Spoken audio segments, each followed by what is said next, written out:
ইংরেজি শিখতে থাইল্যান্ডে, কৃষি বিশ্ববিদ্যালয় কিংবা তথ্য প্রযুক্তি প্রশিক্ষণে মালয়েশিয়া যাওয়া, এমন সব ভ্রমণ বন্ধ হওয়ায় এবার খেপেছেন সচিবরা। দেশে আয়োজন করা মৌলিক প্রশিক্ষণে পাওয়া যাচ্ছে না তাদের।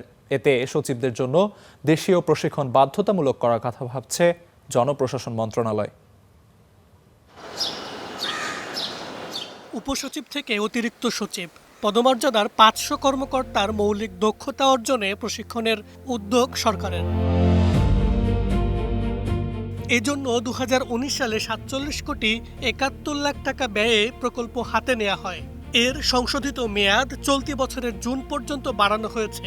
তবে এই সময়ে প্রকল্পের অর্থ খরচ হয়েছে মাত্র ৪৮% এবং বাস্তব অগ্রগতি ৬৬%।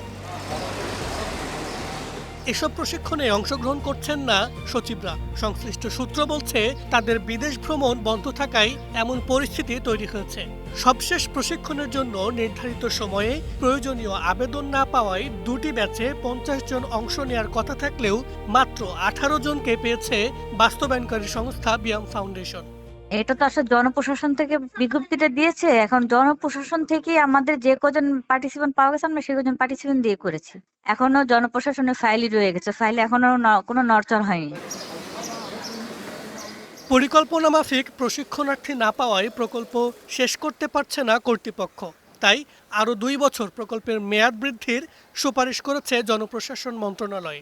একই সঙ্গে এই প্রশিক্ষণ বাধ্যতামূলক করার বিষয়েও ভাবছে তারা। বিশেষজ্ঞরা বলছেন, কর্মকর্তাদের মধ্যে এমন মনোভাব থাকা শোভনীয় নয়। বিদেশে ভ্রমণ করতে পারবে, তদবির লেগে যায়, কে আগে যাবে, কাকে বাদ দিয়ে কে যাবে, এই জন্য জোর তদবির আরম্ভ করে।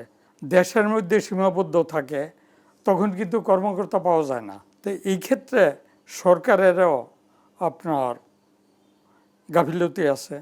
সরকার যদি কঠোর হয়, আপনার প্রশিক্ষণে যদি কাউকে মনোনয়ন দেওয়া হয়, তাহলে ওই প্রশিক্ষণে যদি কেউ অংশগ্রহণ না করে, তার বিরুদ্ধে যদি ব্যবস্থা নেয়, তাহলে তো ওই কর্মকর্তা বাধ্য আসতে।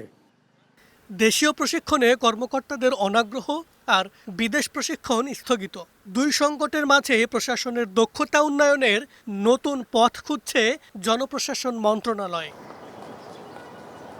মাহাবুল ইসলাম, স্টার নিউজ, ঢাকা।